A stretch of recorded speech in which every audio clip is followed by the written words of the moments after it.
Senhor, infelizmente vamos precisar que o senhor se dirija à classe econômica. A voz da comissária de bordo foi firme e quase fria. Ela não falou com desrespeito, mas também não demonstrou empatia. Não parecia estar diante de uma lenda viva do futebol, apenas mais um passageiro com um erro no bilhete. Ronaldinho levantou os olhos surpreso. Ele já estava acomodado no assento da classe executiva, cinto de segurança afivelado com seu jeito sempre tranquilo, olhar sereno e sorriso tímido. Vestia uma camisa simples, calça esportiva e um boné puxado para baixo, cobrindo parcialmente o rosto. Ninguém ali pareceu reconhecê-lo.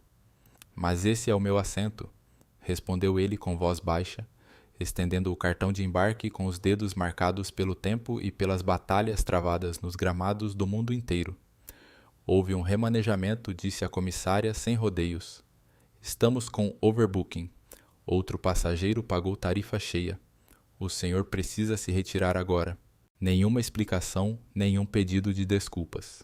Apenas uma decisão tomada em algum sistema impessoal que não via rostos nem histórias. Ronaldinho hesitou por um momento. Não por orgulho, esse ele nunca teve, mas por perplexidade. Depois de tudo, ele sabia que a vida era assim. Nem todos reconheciam as cicatrizes invisíveis de uma alma que já carregou o peso da expectativa de uma nação que já brilhou nos estádios mais lendários que já ouviu multidões gritarem seu nome com paixão quase religiosa. Ele sabia que sua fama estava aos poucos sendo substituída por novas gerações. E ele aceitava isso. Mas aquele momento, aquela frieza, era como um lembrete de que no fim, todos somos apenas passageiros dentro de um grande sistema que não pergunta quem você foi. Levantou-se sem fazer alarde. Pegou sua mochila de couro gasta, a mesma que o acompanhou em tantas viagens, com etiquetas antigas de países que a maioria só viu em documentários, e começou a caminhar em direção ao fundo do avião. Alguns passageiros notaram, cochicharam. Quem ele pensa que é? Sussurrou alguém. Outro respondeu com sarcasmo. Se quisesse ficar, deveria ter pago mais.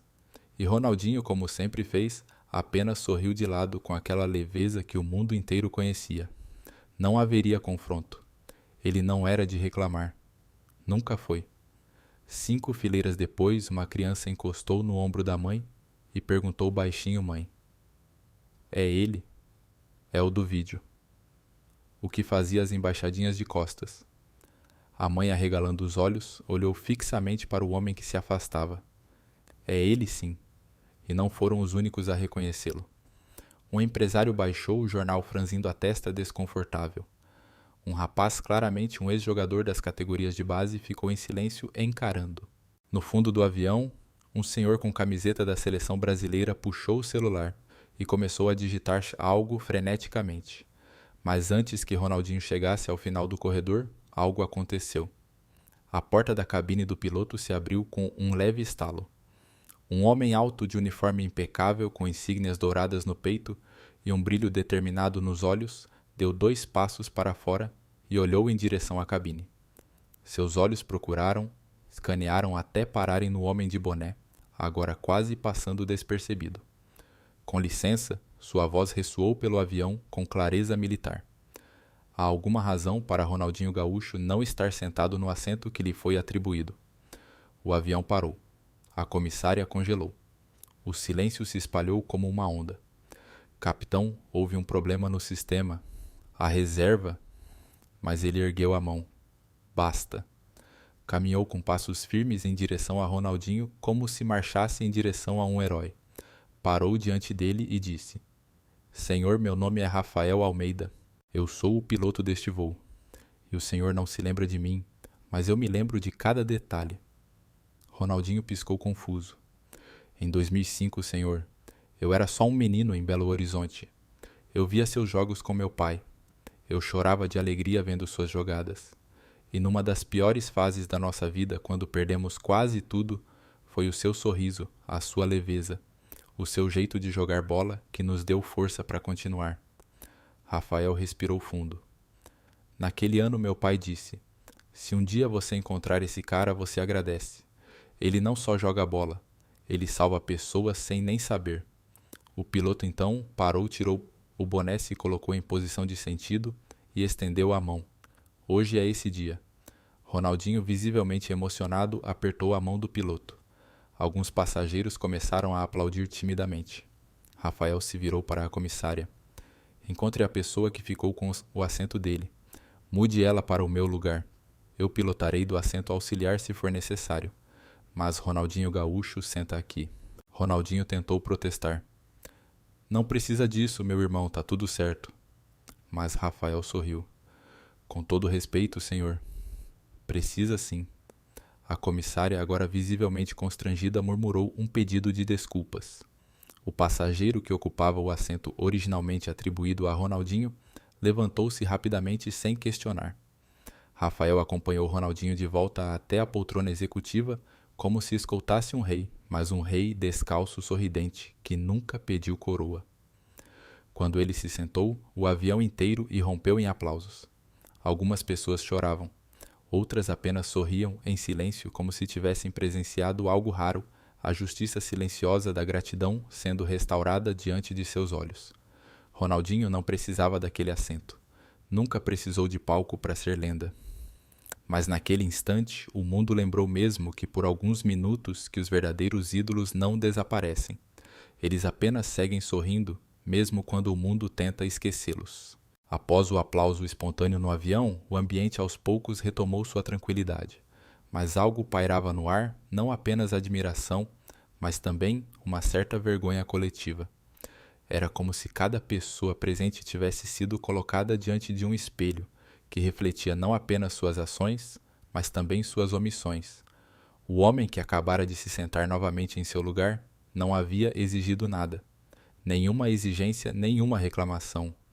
E mesmo assim, ali estava ele erguido por um gesto de gratidão, não dos sistemas, mas das pessoas. Ronaldinho reclinou-se discretamente, olhando pela janela. Do lado de fora, as turbinas já giravam em preparação para a decolagem, mas dentro dele uma outra viagem começava. Era como se os últimos anos de sua vida desfilassem em silêncio à sua frente, não os momentos de glória nos estádios lotados, mas os dias comuns, os instantes em que ele andava pelas ruas e notava que os olhares já não eram mais os mesmos. O tempo passa diferente para quem já foi ovacionado por multidões. A curva da fama não é uma linha reta. Ela sobe como foguete e desce como pluma silenciosa, quase imperceptível, mas definitiva. Houve um tempo em que cada passo seu era seguido por câmeras, em que crianças se empurravam nas grades dos centros de treinamento só para vê-lo acenar. Ele se lembrava com nitidez de um garoto na Catalunha que um dia gritou com lágrimas nos olhos: "Ronnie, você é magia." E era mesmo. Dentro de campo, seus pés dançavam com a bola como se o gramado fosse uma extensão da alma. Ele não jogava para vencer, jogava para encantar. Era o futebol em estado puro, sem cálculo, sem manual, apenas instinto, leveza e alegria. Mas fora de campo, a vida era outra. E ninguém prepara um ídolo para o depois. Depois do último gol. Depois do último aplauso. Depois que as chuteiras são penduradas e os refletores se voltam para outros nomes, outras promessas. A fama como a conhecemos é uma moeda que não circula no tempo.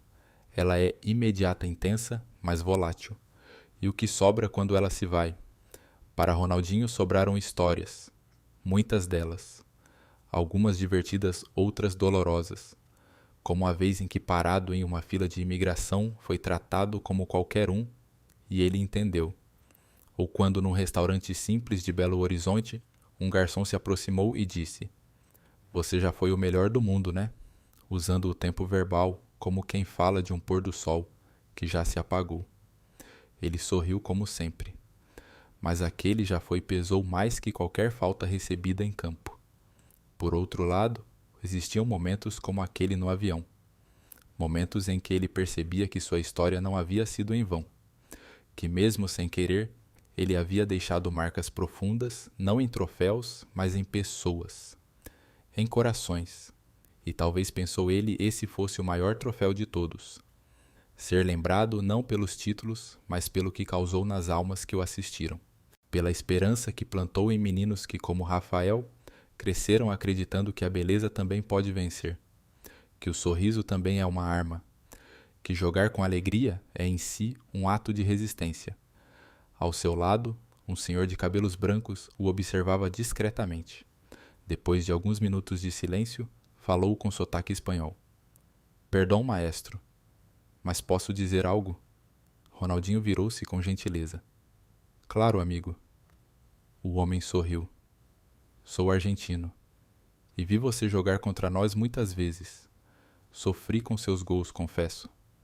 Mas, cada vez que você tocava na bola, meu filho pulava do sofá. Você nos fez sofrer, mas nos fez amar o futebol ainda mais. Ronaldinho colocou a mão no ombro do homem, riu com sinceridade e respondeu. É por isso que a gente joga, né? O argentino assentiu emocionado. Aquilo não era uma conversa entre celebridades. Era um reencontro entre almas que por instantes habitaram o mesmo universo de beleza e paixão que só o futebol oferece. Durante o voo, outras pequenas homenagens foram surgindo. Um jovem com camiseta do Milan pediu uma selfie tímida. Uma senhora entregou a ele uma carta escrita à mão, dizendo que seus netos o imitavam no quintal todos os domingos. O comandante Rafael voltou à cabine, mas antes deixou com ele uma pequena caixa. Dentro havia uma miniatura de um avião com a inscrição Obrigado por nos fazer voar, mesmo com os pés no chão. Ronaldinho segurou o presente com carinho. Não era caro, não era vistoso, mas era verdadeiro. E isso valia mais do que qualquer prêmio da FIFA. Ele entendeu naquele momento que havia sido removido da primeira classe por um erro humano, mas reconduzido a ela por algo maior, o reconhecimento que transcende os sistemas. A memória que vive nas pessoas. Fechou os olhos por alguns minutos. Não para dormir, mas para respirar aquilo tudo. O som das turbinas, o calor humano, a lembrança viva de um tempo que não morreu, apenas se transformou. E percebeu que, ao contrário do que muitos pensam, ele nunca saiu de cena. Apenas mudou de palco. E ali, voando acima das nuvens, Ronaldinho Gaúcho entendeu o que poucos ídolos têm a sorte de compreender em vida, que a grandeza verdadeira não está no que você conquista, mas no que você desperta nos outros. E isso nenhum assento de qualquer classe pode tirar. O pouso foi suave e quase simbólico. O avião tocou a pista como quem respeita o que carrega. Dentro da cabine, o clima era de algo vivido além de uma simples viagem. Alguns passageiros conversavam entre si com mais gentileza. Outros apenas olhavam em silêncio para Ronaldinho como se quisessem gravar aquele instante em seus próprios livros de memórias. Ronaldinho continuava no mesmo lugar, com a mesma expressão tranquila como se nada tivesse mudado. Mas dentro dele, algo havia sim se transformado. Não era um ego inflado pelo reconhecimento tardio. Era outra coisa. Uma compreensão mais profunda, a de que mesmo quando a fama se apaga dos jornais, ela permanece viva onde realmente importa no olhar das pessoas. Assim que o avião parou completamente e as luzes se acenderam, o primeiro comissário se aproximou. Senhor Ronaldinho, o comandante pediu que o senhor desembarque, primeiro se desejar. Ele olhou ao redor, sorriu e disse: Deixa todo mundo passar primeiro. Eu espero. Já corri demais na vida. Mas ninguém se moveu. Um a um, os passageiros permaneciam em seus lugares, como se uma força invisível os fizesse ficar. Um jovem de boné vermelho no fundo do avião levantou-se e caminhou até o assento de Ronaldinho. Posso te dar um abraço? Perguntou com voz embargada. Ronaldinho assentiu. O abraço foi demorado. O menino chorava. Você me salvou, cara. Quando meus pais se separaram, eu não queria mais fazer nada. Mas via seus vídeos, via você sorrindo mesmo quando apanhava em campo e isso me fazia levantar da cama. Outros passageiros inspirados por aquela cena também se aproximaram. Não com celulares em punho, não em busca de likes, mas com palavras, com gestos. Um senhor trouxe uma camisa antiga do Barcelona e pediu que ele assinasse. Eu estava lá no Bernabéu quando até os torcedores do Real te aplaudiram. Aquilo não foi futebol. Aquilo foi arte. Uma jovem mulher com um bebê no colo se inclinou e disse: Meu filho ainda não entende, mas um dia eu vou contar para ele que conheceu um gigante. Ronaldinho pegou a mão da criança e beijou com carinho. Que ele jogue livre sempre. Do outro lado do corredor, uma senhora que não havia dito uma palavra durante o voo, finalmente falou. Você sabe o que é mais bonito em tudo isso? Não é o que você fez em campo, é o que você provocou fora dele. Você fez o mundo sonhar com o impossível. E isso é maior do que qualquer título. Ronaldinho, que passou anos sendo celebrado por seus dribles, por seus gols e por seus passes geniais, naquele momento era celebrado por algo ainda mais raro, sua essência. E aquilo o tocava profundamente, porque por trás do ídolo sempre existiu o menino de Porto Alegre, que jogava descalço na rua com a camisa suada e um sorriso no rosto. Um menino que nunca buscou fama, só queria brincar com a bola. Finalmente o comandante Rafael saiu da cabine. Senhoras e senhores, obrigado pela paciência. Antes de liberarmos o desembarque, gostaria de dizer algo. O silêncio foi imediato. Hoje, nesta aeronave, todos nós presenciamos algo especial, algo que nenhum manual de voo ensina. O respeito não é algo que se compra. É algo que se constrói, dia após dia, com autenticidade e com alma. E hoje nós fomos lembrados do porquê de termos amado esse jogo, esse homem. Ele virou-se para Ronaldinho. Você não perdeu espaço, Rony. Você ganhou tempo. O tempo de ser eterno. Aplausos novamente. Mas desta vez, mais contidos, mais emocionais. Ronaldinho se levantou. Todos abriram caminho. Ele caminhava pelo corredor central, como quem sai de um túnel para o gramado, mas sem holofotes, sem música, sem explosão de fogos, apenas o som humano da gratidão. Na saída do avião, uma funcionária do aeroporto esperava com uma cadeira de rodas. É para um passageiro da terceira idade, ela explicou. Ronaldinho riu. Hoje sou eu. Todos ao redor riram junto. Não, senhor. Mas se quiser descansar os pés um pouco. Ele agradeceu, recusou com delicadeza e seguiu em frente com seu passo sereno, sua mochila gasta no ombro e o coração cheio de lembranças. Mas a cena ainda não havia acabado. Ao cruzar o portão de desembarque, viu uma pequena multidão reunida. Não eram fãs com cartazes. Eram funcionários do aeroporto, motoristas, atendentes de guichê, seguranças. Todos ali esperando discretamente. Assim que o reconheceram, começaram a aplaudir. Um deles levantou uma faixa improvisada escrita à mão. Obrigado por jogar com o coração. Ronaldinho parou tocado. Obrigado vocês por lembrarem disso. Antes de sair, um homem de terno escuro se aproximou. Ele não falou seu nome, apenas disse. Sou dirigente de um clube pequeno aqui da região. Nosso time quase faliu na pandemia. Mas em 2020, um vídeo seu, jogando futsal, sorrindo, viralizou. E usamos esse vídeo para fazer uma campanha de arrecadação. Conseguimos sobreviver. Você nem sabe, mas salvou nosso time. Ronaldinho colocou a mão no peito. Se foi com um sorriso, então valeu a pena. E assim ele seguiu seu caminho. Sem seguranças, sem câmeras oficiais, apenas com o que sempre teve de mais forte a presença. Porque o jogo invisível, o que acontece fora dos estádios, longe das manchetes, é o que define os verdadeiros craques. E Ronaldinho mesmo, sem uniforme, sem chuteiras, continuava jogando e encantando. Naquele dia, ele não precisou fazer nenhum drible, nenhum gol. Só precisou ser quem sempre foi um homem que joga a vida com alegria. E por isso mesmo, removido da primeira classe, foi elevado à classe mais nobre de todas, a da memória do respeito e do amor genuíno das pessoas.